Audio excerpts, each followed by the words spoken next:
Praise the Lord. அருள்நாதர் இயேசு கிறிஸ்துவின் நாமத்தில் உங்களுக்கு என் அன்பின் நல்வாழ்த்துக்களை நான் தெரிவித்துக் கொள்கிறேன். இரக்க செயல்கள் இல்லாமல் கிறிஸ்துவம் என்பதே இல்லை. வேதம் நமக்கு இரக்கத்தை கற்றுக் கொடுக்கிறது. ஏழைகளுக்கு இறங்குவதை பற்றியும், விதவைகளை ஆதரிப்பதை பற்றியும், திக்கற்றவர்களுக்கு உதவி செய்கிறதை பற்றியும் வேதம் தெளிவாக நமக்கு கற்றுக் கொடுக்கிறது.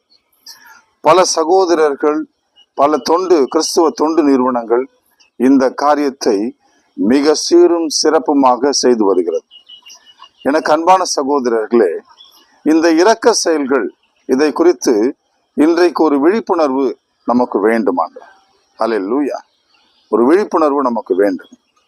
ஏனெனில் இரக்க செயல்கள் என்றதும் நம்ம அடுத்தவங்களுக்கு உதவி செய்யறது தான். ஆடை இல்லாதவர்களுக்கு ஆடை கொடுப்பது, பசித்தோருக்கு உணவளிப்பது, இதைதான் நாம் நினைத்து கொண்டிருக்கிறோம். இது அவசியம்தான், இது மட்டுமல்ல. ஆனா இரக்க செயல்கள் என்பது குடும்பத்திலேயும் இருக்க வேண்டும். ஹல்லேலூயா. அது மிகவும் அவசியம். ஒரு குடும்பத்துல இரக்க செயல் இருந்தால்தான், சகோதர சகோதரிகளுக்குள்ளே இரக்கம் இருந்தால்தான் ஒரு நல்ல கிறிஸ்துவ வாழ்க்கை, கிறிஸ்துவ குடும்பம், கிறிஸ்துவ சமுதாயம் அமையும். சாட்சி மிகுந்த வாழ்க்கையாக இருக்க முடியும்.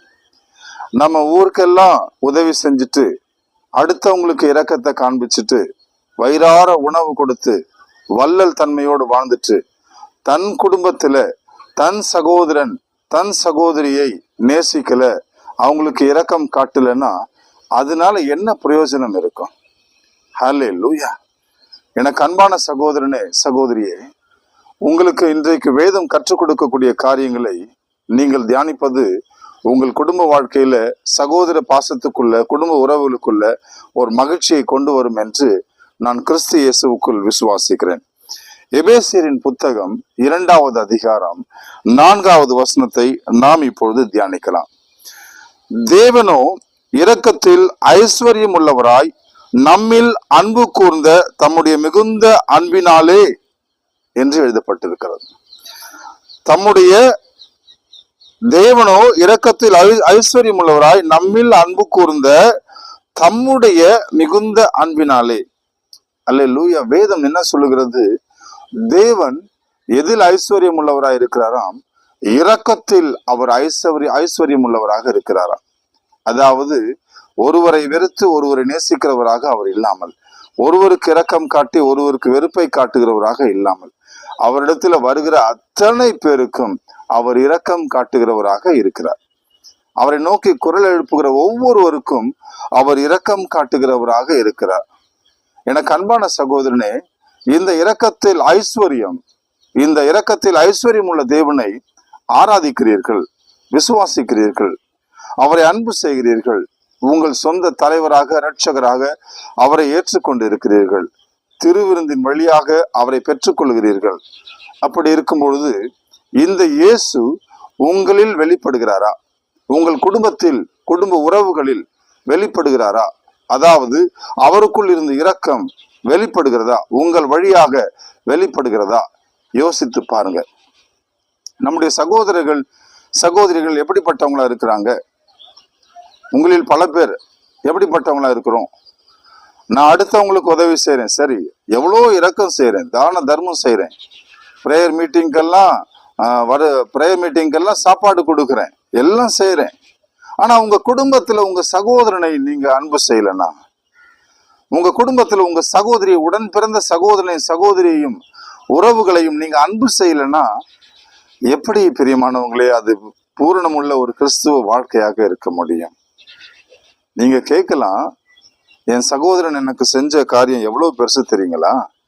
என் சகோதரன் எனக்கு விரோதமா செய்த காரியம், எனக்கு விரோதமா அவன் பேசினது, என் சகோதரி எனக்கு விரோதமா பேசினது எவ்வளவு பெரிய காரியம் தெரியுங்களா? அதெல்லாம் நான் மன்னிக்க முடியுமா என்று ஒருவேளை நீங்க கேட்கலாம். அன்பானவர்களே, இயேசு கிறிஸ்து சொல்லி கொடுக்கிறார். மத்தேயு சுவிசேஷம் 18வது அதிகாரத்துல 21, 22 வசனங்களை நான் வாசிக்கிறேன். பேதுரு அவரிடத்துல வந்து, ஆண்டவரே, என் சகோதரன் எனக்கு விரோதமாய் குற்றம் செய்து வந்தால் நான் எத்தனை தரம் மன்னிக்க வேண்டும்? 7 தரமோ என்று கேட்டான். அதற்கு இயேசு, 7 தரம் மாத்திரம் அல்ல, 70 தர மட்டும் என்று உனக்கு சொல்லுகிறேன் என்று சொன்னார். அல்லேலூயா, அல்லேலூயா. இயேசு 7 தரம் மாத்திரம் அல்ல, 70 தர மட்டும் என்று உனக்கு சொல்லுகிறேன்.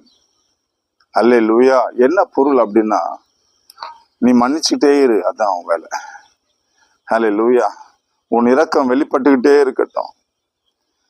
அவன் எனக்கு தீங்கு செய்வான், நான் அவனுக்கு நல்லது செஞ்சுக்கிட்டே இருக்கணுமா என்று ஒருவேளை நீங்க கேட்கலாம். உங்களுக்குள்ள கிறிஸ்து இருக்கிறார் என்றால், நீங்கள் கிறிஸ்துவின் சாட்சிகள் என்றால், நீங்க இரக்கத்தை காண்பித்து கொண்டேதான் இருக்கணும், நீங்க மன்னித்து கொண்டேதான் இருக்க வேண்டும்.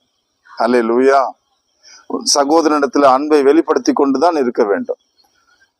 அவன் எனக்கு தீங்கு மேல தீங்கு செய்வான், என் பேரை கெடுப்பான், எனக்குரியதெல்லாம் எடுத்துக்குவான், என்னை ஏமாத்துவான், என் தங்கச்சி, என் அக்கா, என் தம்பி, அண்ணன் எல்லாம் செய்வாங்க. அவங்க எனக்கு கேடு செய்வாங்க, நான் அவங்களுக்கு நன்மை செய்வேணுமா? ஒரு முறைனா பரவாயில்ல, எத்தனை முறை அவங்களுக்கு என்று ஒருவேளை அந்த கேள்வியை நீங்க எழுப்புறீங்க தானே? நீங்க உங்களுக்குள்ள இன்னொரு கேள்வி எழுப்பிக்கணும். இயேசு உங்களுக்குள் இருக்கிறாரா? அல்லேலூயா. உங்கள் இருதயத்துல இயேசு இருக்கிறாரா? இப்படி ஒரு கேள்வி எழுகிறது. நான் எத்தனை முறை அவனுக்கு இரக்கம் காட்டுறது? எவ்வளவு தூரம் அவனை நான் மன்னிக்கிறது? அவன் எனக்கு கெட்டது செஞ்சுக்கிட்டே இருப்பான், நான் பாட்டு அவனுக்கு நல்லது செஞ்சுட்டே இருக்கணும்னா இது முடியுமா? இது ஒரு ஞானமான காரியமா என்ற ஒரு கேள்வி உங்களுக்குள்ள எழுமானா, நீங்க கிறிஸ்து உங்களுக்குள் இல்லைன்னு சொல்லி முடிவு பண்ணிக்கோங்க. இயேசு உங்களுக்குள் இல்லை. ஆகவேதான் அவன் பாட்டு சும்மா இருப்பான், நான் வேலை செய்யணும். அவன் பாட்டு எனக்கு கேடு செஞ்சுட்டே இருப்பான், என்னை வேதனைப்படுத்திட்டே இருப்பான், நான் அவனுக்கு இரக்கம் காண்பிச்சுட்டே இருக்கணும் அப்படிங்கிற அந்த கேள்வி கிறிஸ்து உங்களுக்குள் இருந்தா நிச்சயமா வரவே வராது. அல்லேலூயா. அது மட்டுமல்ல, எனக்கு பிரியமான சகோதரர்களே, நீங்க கிறிஸ்துவை பெற்றவர்களாக இருக்கிறீர்கள், உங்கள் இருதயத்திலே இயேசு கிறிஸ்து வாசம் பண்ணுகிறார் என்றால், உங்க தம்பி, அண்ணன், தங்கச்சி, அக்கா உங்களுக்கு எதிராக செய்த எந்த ஒரு குற்றத்தையும் நீங்க பார்க்காம அவங்கள அன்போடு மன்னிக்க கூடியவங்களா நீங்க இருப்பீங்க. அல்லேலூயா. அவர்களை அன்போடு மன்னிக்கிறவங்களா, அவங்களுடைய குற்றங்களை குறைகளை பாராதவர்களாக நீங்க இருப்பீங்க. லூக்கா சுவிசேஷத்துல 15வது அதிகாரத்துல 11 32 முடிய உள்ள வசனங்களில, ஒரு அப்பா 2 பிள்ளைங்க இருக்கிறாங்க. இளைய மகன் தன்னுடைய சொத்தை எல்லாம் அப்பா கிட்ட இருந்து பிரிச்சு வாங்கிட்டு தூர தேசத்துக்கு போறான். கெட்ட நண்பர்களோடு சேர்ந்து பாவ வாழ்க்கையில ஈடுபட்டு செல்வத்தை எல்லாம் அழிச்சு, ஒருவேளை சாப்பாட்டுக்கு கூட வழி இல்லாம எல்லாராலையும் கைவிடப்பட்ட நிலையில பன்னி மேய்க்கிற வேலைக்கு போறான். பன்னி தின்ற சாப்பாடு கூட அவனுக்கு கொடுக்கிறவர் யாரும் இல்லை. இப்ப அவன் புத்தி தெளிஞ்சு, என் தகப்பனுடைய வீட்டுல வேலை செய்யற எல்லாருக்கும் சாப்பாடு இருக்கு, நான் எழுந்து அவங்களிடத்துல போவேன், அப்பாவுக்கு எதிராக நான் பேசிட்டேன், அப்பா என்னை மன்னிங்க, உங்களுக்கு எதிராகவும் நான் பரத்துக்கு எதிராகவும் நான் பாவம் செஞ்சுட்டேன், என்னை மன்னிங்க நான் சொல்லுவேன் என்று அவன் ஒரு தீர்மானம் பண்ணி உண்மையான மனம் திரும்புதலோடு அவன் இப்ப அப்பா வீட்டுக்கு போறான்.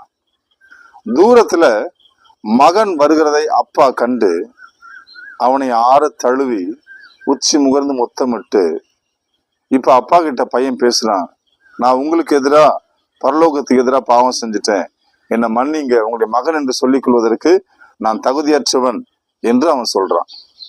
இப்ப தகப்பன் அவனை முத்தமிட்டு அங்க இருக்கக்கூடிய பணியாளர்களுக்கெல்லாம் உத்தரவிடுகிறார், இவனுக்கு உயர்ந்த தரமான ஆடைகளை உடுத்துங்க, விரலுக்கு மோதிரம் போடுங்க, கால்களுக்கு மிதியடி கொடுங்க, நல்ல விருந்து படைங்க என்று சொல்லுகிறார். இது அப்பாவுடைய உள்ளம். அப்பா மகனாக தான் அவனை பார்க்கிறார், அவன் செய்த குற்றத்தை பார்க்கவில்லை, தனக்கு இழைத்த அவன் கொண்டு வந்த வேதனையை அவர் பார்க்கல.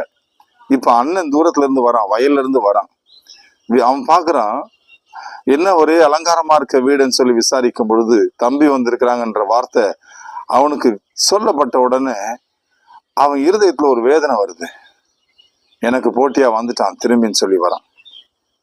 அப்பா கிட்ட கேட்கிறான், உங்க சொத்தெல்லாம் அழிச்சவனுக்கு விருந்து கொண்டாடுறீங்க, எனக்கு நான் உங்களோட இருந்தேன்னு என் நண்பர்களோடு நான் விருந்து கொண்டாட ஒரு ஆட்டுக்குட்டி எனக்கு கொடுத்தீங்களான்னு கேட்கிறான். இந்த கேள்வி நியாயமானது போல தோன்றும் உலகத்தின் உலகத்தின் அறிவின்படி இது நியாயம்தான். ஆனா கிறிஸ்துவின்படி கிறிஸ்துவர்களுக்கு இது நியாயமானது இல்லை. என்னில் பிரியமானவங்களே, அவன் தன் தம்பியை பார்க்கும்போது அவன் தம்பி என்னெல்லாம் தப்பு செஞ்சானோ அதை தான் பார்க்கறான், தம்பின்னு பார்க்கல. அல்லேலூயா. அவன் விபச்சாரத்துல ஈடுபட்டான், அவங்க செல்வத்தெல்லாம் அடிச்சான், பாவ வாழ்க்கையில ஈடுபட்டான், இந்த பாவம் செஞ்சான், அந்த தப்பு செஞ்சான், அந்த குற்றம் செஞ்சா, அவங்களுக்கு இவ்வளவு பெரிய துரோகம் பண்ணா, இதை தான் பார்க்கறான் அண்ணன். தம்பிய பார்க்கல, தம்பி செஞ்சதை பார்க்கறான். ஆனா அப்பா அப்படி இல்லை, மகன் செஞ்சதை பார்க்கல, மகனை பார்க்கிறார். எனக்கு அன்பானவங்களே, இயேசு கிறிஸ்து உங்களுக்குள் இருக்கிறார் என்றால் நீங்கள் அந்த அப்பாவை போல இருப்பீங்க. மகனை தான் பார்ப்பீங்க, தம்பியை தான் பார்ப்பீங்க. அண்ணனை போல இருக்கிறீங்கன்னா நீங்க உலகத்தை தான் பார்ப்பீங்க, அவன் செஞ்ச பாவத்தை தான் பார்ப்பீங்க. ஏன் அண்ணன் அப்படி சொன்னா, அண்ணனுக்கு ஆஸ்தியின் மேல சொத்தின் மேல ஆசை, ஆகவே அப்படி சொன்னான். தம்பி இப்போ திரும்பி வந்திருக்கிறான், சொத்துக்காக வரல, மனம் திரும்பி வந்திருக்கிறான், அப்பா போதுன்னு சொல்லி வந்திருக்கிறான். ஆகவே அப்பா அவனை ஏற்றுக்கொண்டார். எனக்கு பிரியமான சகோதரனே, உன் சொந்த குடும்பத்துல உன் சகோதரன் உன் சகோதரி உனக்கு எதிராக தீங்கு இழைச்சிருக்கிறாங்களா? அவங்க மனம் திரும்பட்டும், அவங்களுக்காக வேண்டுங்க, அவங்களுக்கு இரக்கம் காட்டுங்க. அவங்க தப்பு செஞ்சாங்க, கஷ்டப்படுறாங்கன்னு சொல்லாதீங்க. அவங்க செஞ்சதுக்கு கடவுள் அவங்கள தண்டிச்சிருக்காருன்னு சொல்லாதீங்க. கடவுள் யாரையும் தண்டிக்கிறவர் அல்ல, மீட்கிறவர். நீங்கள் அவருடைய சாட்சிகள். அப்படின்னா அவங்கள மன்னிங்க, அன்பு செய்யுங்க, ஏற்றுக்கொள்ளுங்க. உங்க குடும்பத்துல சமாதானம் இருக்கட்டும். அப்பொழுது கிறிஸ்து உங்கள் இல்லங்களை ஆளுவார். அல்லேலூயா. இப்பொழுது நாம் ஜெபிக்கலாம். எங்கள் அன்பின் பரலோக பிதாவே, உண்மை நாங்கள் நன்றியோடு துதிக்கிறோம். எந்தெந்த குடும்பத்திலே சகோதரர்களுக்கிடையே சகோதரியர்களுக்கிடையே குடும்பத்திற்குள்ளே சமாதானம் இல்லாமல் இருக்கிறதோ, அந்தந்த குடும்பங்களுக்குள்ளே மெய்யான அன்பும் சமாதானமும் திரும்ப செய்யும். குறைகளை பார்க்காமல், குற்றங்களை பார்க்காமல், உறவுகளை பார்க்கும்படி, அன்பை வெளிப்படுத்தும்படி என் ஆண்டவர் உம்முடைய ஆவியானவரை இந்த குடும்பங்களுக்குள் அனுப்புவீராக. எந்த சகோதரன் எல்லாம் பிரிந்திருக்கிறார்களோ அவர்கள் எல்லாம் இப்போது தொடப்பட்டு, எந்த சகோதரியர்கள் எல்லாம் பிரிந்திருக்கிறார்களோ அவர்கள் தொடப்பட்டு ஒருவரை ஒருவர் ஏற்றுக்கொண்டு ஆதியில இருந்த, முன்பு இருந்த, வாலிப காலத்தில் இருந்த அந்த அன்பை உடையவர்களாக இப்பொழுது மாறட்டும். நன்றி இயேசுவே, இயேசுவின் நாமத்தில் பிதாவே, ஆமென். எனக்கு அன்பானவர்களே, இந்த செய்தி உங்களுக்கு பிரயோஜனமாக இருந்திருக்கும் என்று நான் நம்புகிறேன். உங்க குடும்பத்துல சகோதரன் சகோதரிக்கு மட்டுமல்ல, கணவன் மனைவிக்கு கூட, பெற்றோர் பிள்ளைகளுக்கு கூட நீங்க இரக்கம் காட்டுங்க, ஆண்டுடைய அன்பை வெளிப்படுத்துங்க. உங்க குடும்ப சாட்சியா இருக்கும். இந்த செய்தி உங்களுக்கு பிரயோஜனமா இருக்கும் நிச்சயமா. இதை மற்றவங்களுக்கும் நீங்க ஷேர் பண்ணுங்க, அவங்களும் பயன்பெறட்டும். சப்ஸ்கிரைப் பண்ணுங்க. உங்க சப்ஸ்கிரைப் எங்களை உற்சாகப்படுத்தும்.